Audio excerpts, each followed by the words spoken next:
दिनानिमित्त हा कार्यक्रम ठेवला आणि या कार्यक्रमासाठी आपल्या सर्वांनाच मार्गदर्शन करण्यासाठी आपल्या सर्वांचे लाडके नेते पवार साहेब या ठिकाणी उपस्थित आहेत। एक लढवय्या नेता जे आज आपल्या सर्वांचं प्रतिनिधित्व प्रदेश अध्यक्ष म्हणून करत आहेत असे शशिकांतजी शिंदे साहेब,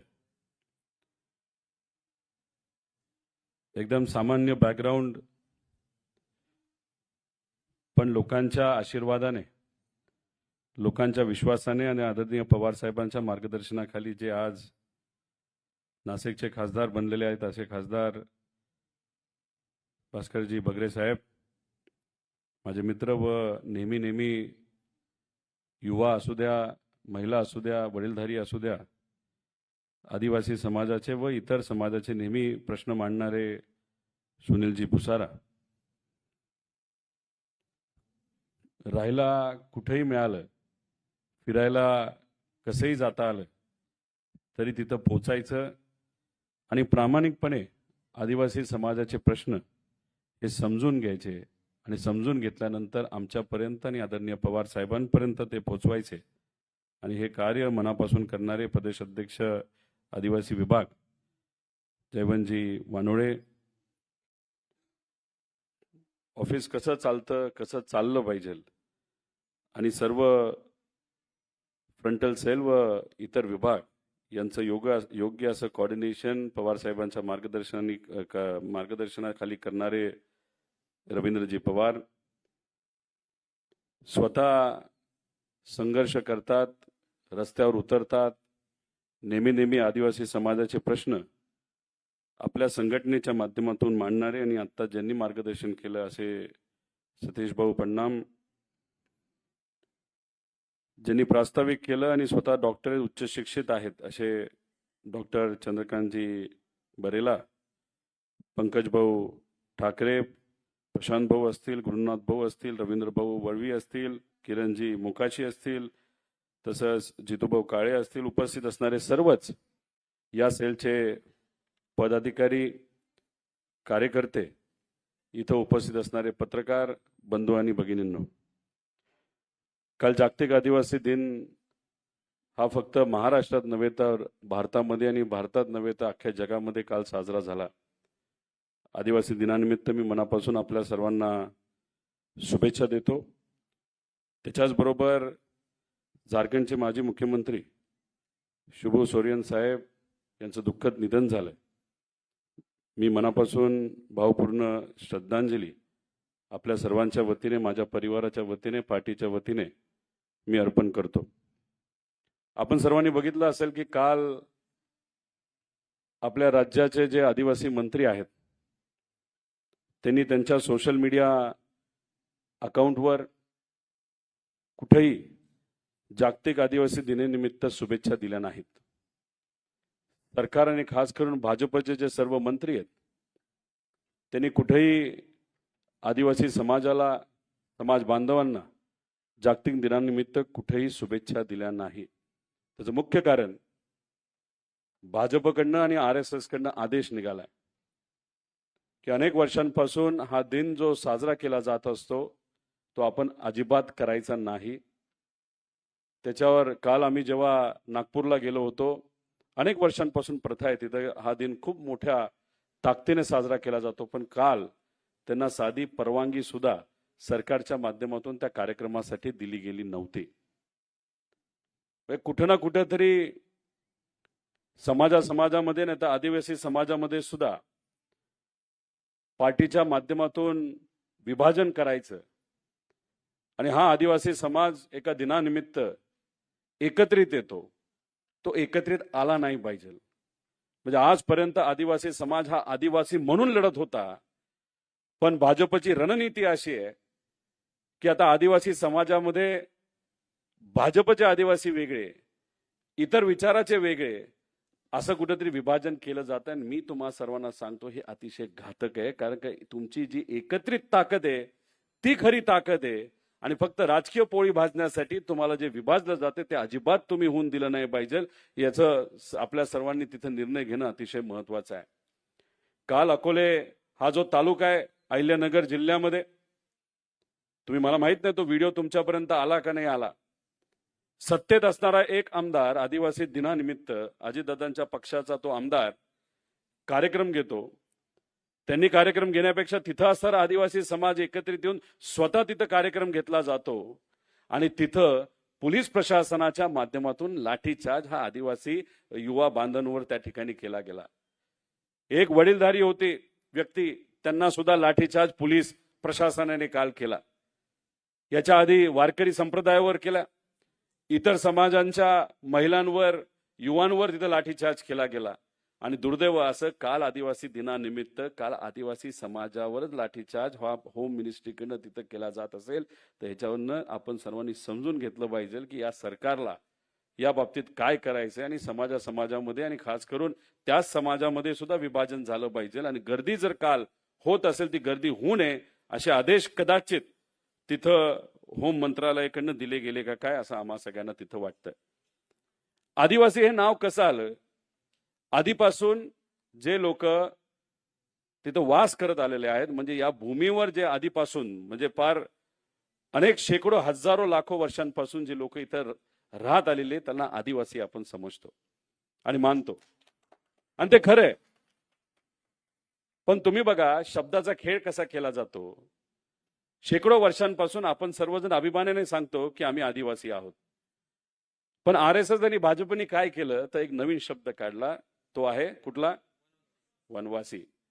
म्हणजे वनात नाही तर तिथं जंगलात कुठून तरी बाहेर आले आणि आता जंगलात राहतात, ह्याला वनवासी म्हणतात.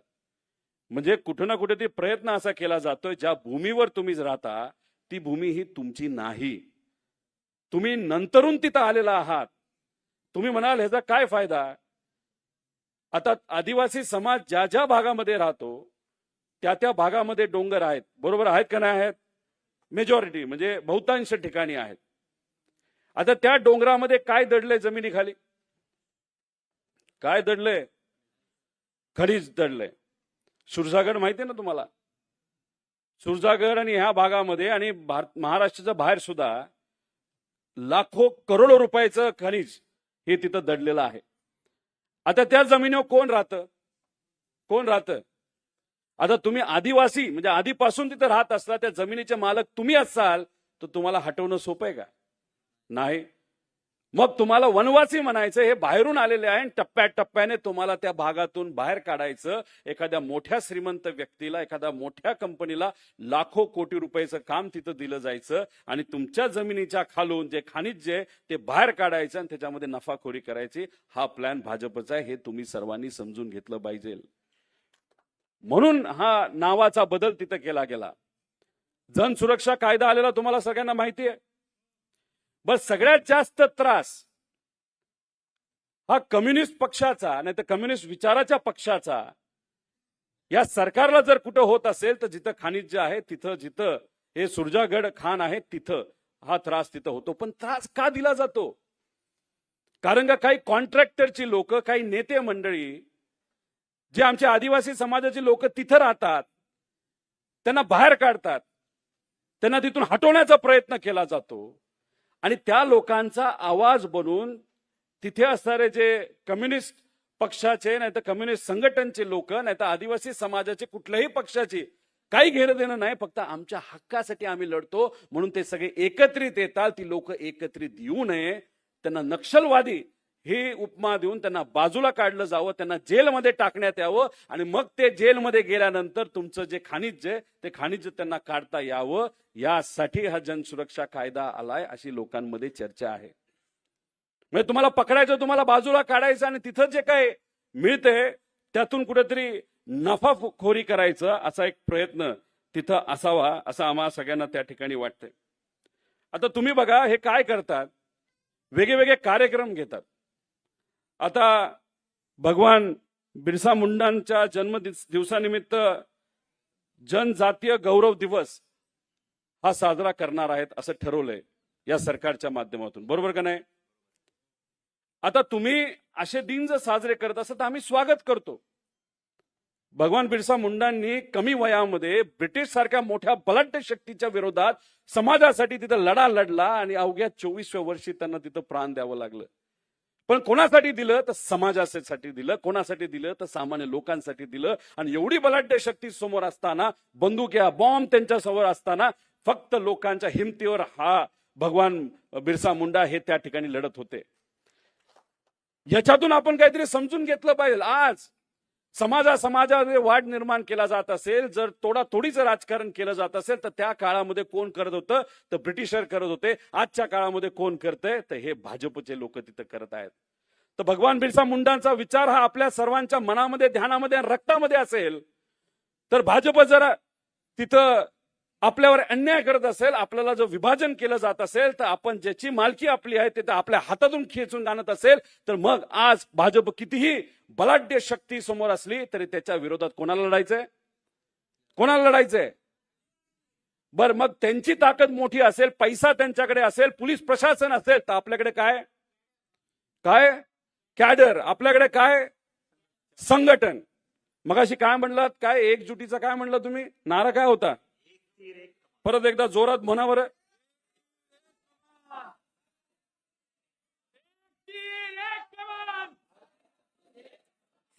हे करण्याची वेळ आलेली आहे. ना तर असं समजू नका नाशिकचे आदिवासी वेगळे, आमचे विदर्भातले वेगळे, बाकी इतर वेगळे, असं म्हणून चालणार नाही. जर कुठेही अन्याय झाला, जर नाशिकमध्ये अन्याय झाला, तर नंदुरबारच्या लोकांनी सुद्धा नाशिकवाल्यांना पाठबळ दिलं पाहिजे, पाठिंबा दिला पाहिजे. जर गडचिरोलीमध्ये अन्याय झाला, तर महाराष्ट्रातल्या कानाकोपऱ्यातून जे आदिवासी समाजाचे लोक आहेत, जे नेहमी हे अन्यायाच्या विरोधात त्या ठिकाणी लढतात, त्यांनी एकत्रित येण्याची जरूरत आहे. आणि तिथं आमच्यासारख्या लोकांची जर जरूरत लागली तर आम्ही सुद्धा तुमच्या बरोबर असू, असा शब्द या ठिकाणी आपल्या सर्वांना देतो. अहो, हे असे गौरव दिवस करतात, ठीक आहे, अभिनंदन करू, स्वागत करू. पण मला तुम्ही सांगा, राष्ट्रपती द्रौपदी मुर्मू यांना तुम्ही नियुक्ती दिली, आदर आहे आम्हाला, पण नियुक्ती दिली खरी, त्याचं तुम्ही भपकाबाजी केली. भाषणामध्ये म्हणता की बघा आम्ही काय संधी दिली. अरे पण संधी दिली असली तरी मान सन्मान तरी ठेवला पाहिजे का नाही ठेवला पाहिजे?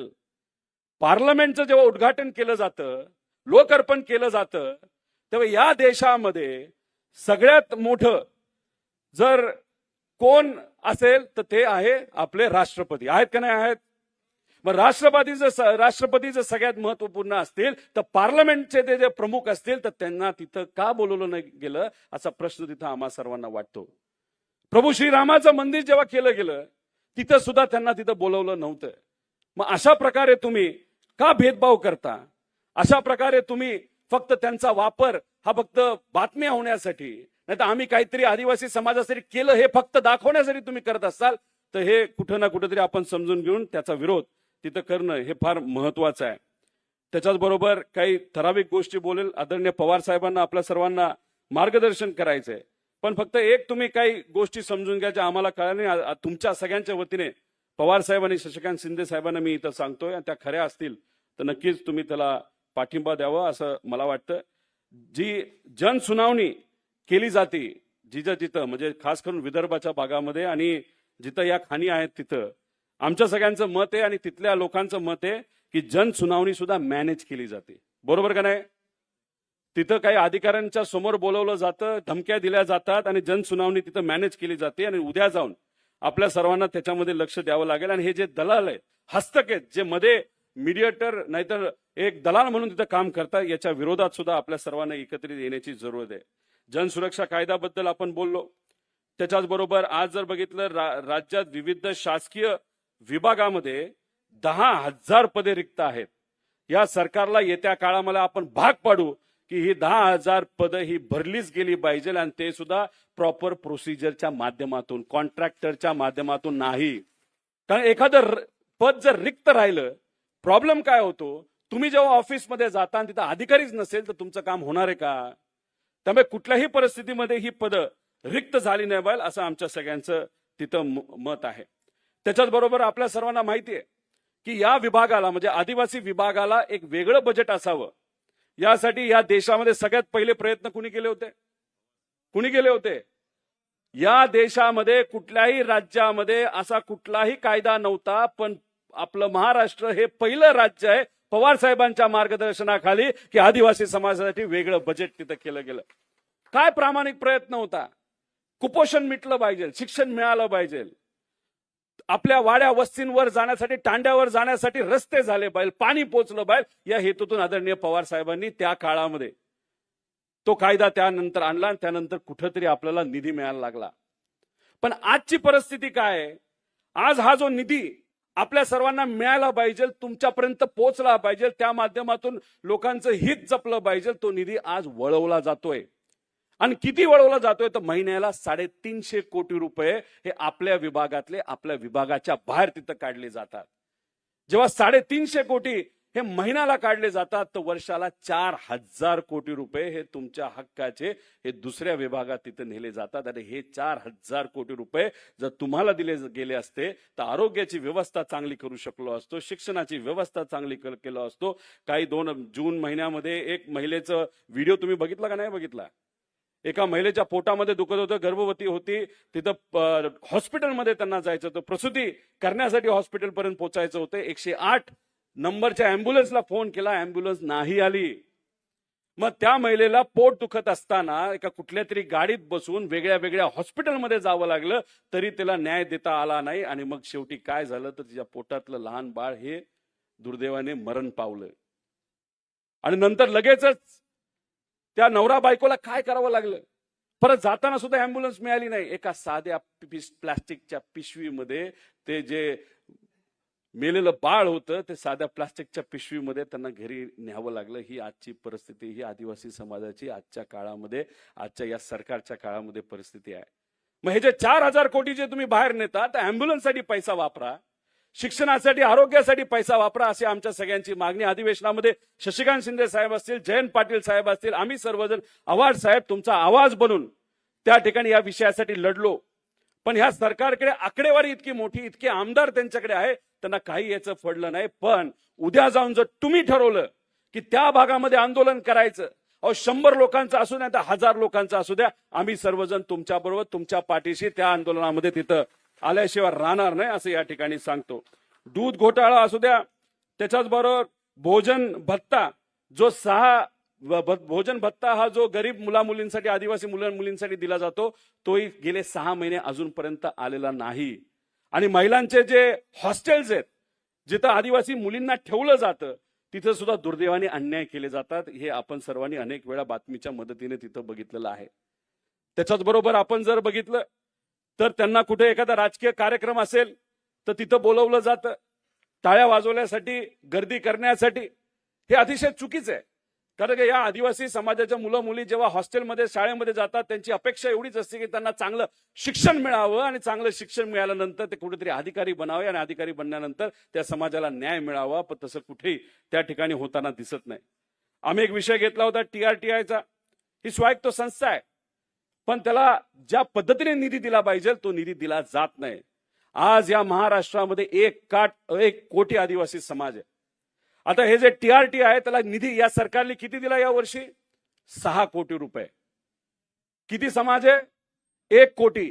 त्यातला आज जर बघितलं तर 30 ते 35 लाख मुलं आणि मुली हे 35 वयाच्या खाली आदिवासी समाजाचे. आणि त्या TRT विभागाच्या अंतर्गत त्यांना किती प्रोव्हिजन आलं तर 6 कोटी रुपये. एखादा राजकीय कार्यक्रम घ्यायचा असेल तरी ते 15-15 कोटी रुपये एका कार्यक्रमाला खर्च करतात. मी तुम्हाला सगळ्यांना विचारतो, आदिवासी समाजाच्या मुला मुलींसाठी, शिक्षणासाठी अतिशय महत्वाची ही जी संस्था आहे, त्याला 6 कोटी रुपये पुरेसे आहेत का? ह्याच्यावर कुणीतरी बोललं पाहिजे. आणि ही भूमिका त्या ठिकाणी आपण सर्वांनी घ्यायची जरूरत आहे, असं मला तिथं वाटतं. आपल्या काळामध्ये अनेक योजना तिथं काढल्या गेल्या होत्या. 2011 साली आपल्या सरकारने माहेरघर योजना काढली, ही सरकारने तिथं बंद केली. त्याच्याच बरोबर अनेक विषय, अनेक मुद्दे, हे आपण सर्वांनी लक्ष दिले पाहिजे. कुपोषणावर लक्ष देण्याची जरूरत आहे. आणि पवार साहेबांनी त्या काळामध्ये आणलेली जी योजना जे आहे त्याचा योग्य असा निधी हा वापरला गेला पाहिजे. आणि त्याच्याच बरोबर जाता जाता फक्त एवढंच सांगतो की पवार साहेबांनी पिचड साहेब असतील, बाबा आत्राम असतील, नरहरी झिरवळ असतील, यांच्यासारख्या नेत्यांना ताकद दिली. आज ते आपल्या बरोबर नाहीयेत, ते आपल्याला सोडून गेले. पण तरी सुद्धा त्यांना ताकद दिली. पण ताकद कशासाठी दिली? की त्यांच्या माध्यमातून तुमचा विकास व्हावा, तुम्हाला त्या ठिकाणी न्याय मिळावं. पण ह्यातले काही लोक हे सोडून गेले असले तरी हे प्रामाणिक कार्यकर्ते जे आपल्या आदिवासी समाजाचे सुनील भाऊ असतील आणि हे सर्व जे आहेत ते आज आपल्या बरोबर आहे. आणि त्यांच्या पाठीमागे भक्कमपणे आपल्या सर्वांना तिथं उभं राहायचंय. अनेक मुद्दे आम्ही मांडू शकतो, पण आदरणीय पवार साहेबांचं भाषण हे आपल्या सर्वांना ऐकायचंय. त्यामुळे अशा प्रकारचा अन्याय जो तिथं केला जातो ह्याची नोंद तिथं आपण सर्वांनी समजून घ्यावी. आणि बिहारमध्ये जे इलेक्शन चाललंय, बिहारमध्ये 60 ते 65 लाख लोकांची नावं ही कमी करण्यात आली. त्यांना विचारण्यात आलं की तुम्ही या भारताचे नागरिक आहात, याचे पुरावे तुम्ही द्या. बहुतांश लोकांकडे आज पुरावे काय आहेत, तर आपलं वोटिंग आयडी आहे, वोटर कार्ड आहे. पण त्याच्यात तुम्ही अधिकचे पुरावे मागितले तर आम्हाला मिळू शकत नाही. तिथं 60 लाख लोकांना ते पुरावे देता आले नाही. शेकडो वर्ष ते बिहारमध्ये या देशामध्ये राहतात, पण पुरावे न देता आले म्हणून त्यांचा अधिकार काढला. तो कुठला अधिकार काढला, तर विश्वरत्न डॉक्टर बाबासाहेब आंबेडकरांनी जो मताचा अधिकार होता तो 60-65 लोकांचा काढला. आम्हाला भीती वाटते, ज्या पद्धतीने बिहारमध्ये या गोष्टी चालू आहेत तशाच जर महाराष्ट्रामध्ये केल्या गेल्या तर आदिवासी समाजाला कदाचित मतदानाचा अधिकार राहील का नाही, असा सुद्धा प्रश्न आम्हाला तिथं वाटतो. कारण का आपल्याकडे सुद्धा कदाचित ते पुरावे नसू शकतात. भटक्या जमाती आणि जाती जमाती ज्या आहेत त्यांच्याकडे सुद्धा ते नसू शकतात. त्यामुळे जेव्हा हा लढा या इलेक्शनचा असेल, मतदार यादीचा असेल, ईव्हीएम घोटाळ्याचा असेल, ह्याच्यामध्ये जेव्हा आपण लढू तेव्हा तुम्हाला सुद्धा एकत्रित देऊन जे इतर समाजाचे लोक आहेत, शेतकरी कष्टकरी आहेत, त्यांच्या पाठीमागे आपल्या सर्वांना भक्कमपणे उभं राहावं लागेल. कारण जेव्हा माणुसकीचा लढा येतो तेव्हा जात धर्म बघितला जात नाही, तेव्हा फक्त माणुसकी बघितली जाते. त्यामुळे तुमचा जेव्हा लढा असेल, इतर समाजाचे सर्व आपले कार्यकर्ते तुमच्याबरोबर भक्कमपणे राहतील. आणि जेव्हा इतर विषयाचे लढा असेल तेव्हा तुम्हाला सुद्धा त्या लोकांच्या पाठीमागे उभं राहावं लागेल. त्यामुळे आज जो हा कार्यक्रम इथं घेतला, अतिशय सुंदर असा कार्यक्रम इथं घेतला, सर्व पदाधिकारी इथं आले. आम्ही समजू शकतो आज कदाचित 10 तारीख, काल 9 तारीख होते, आपापल्या गावामध्ये तालुक्यामध्ये तुम्ही हा आदिवासी दिन तिथं साजरा करत होता, म्हणून तुम्हाला यायला थोडीशी अडचण आली. काही फोन आता सुद्धा येतात, काही रेल्वेली पोहोचलेत, काही येत आहेत, पण तरी सुद्धा वेळात वेळ काढून तुम्ही सर्वजण इथे आलात, त्यासाठी मी मनापासून आभार व्यक्त करतो. आणि आपल्या शशिकांत शिंदे साहेबांना मी विनंती करतो की त्यांनी आपल्या सर्वांना मार्गदर्शन करावं. जय हिंद, जय महाराष्ट्र, जय आदिवासी.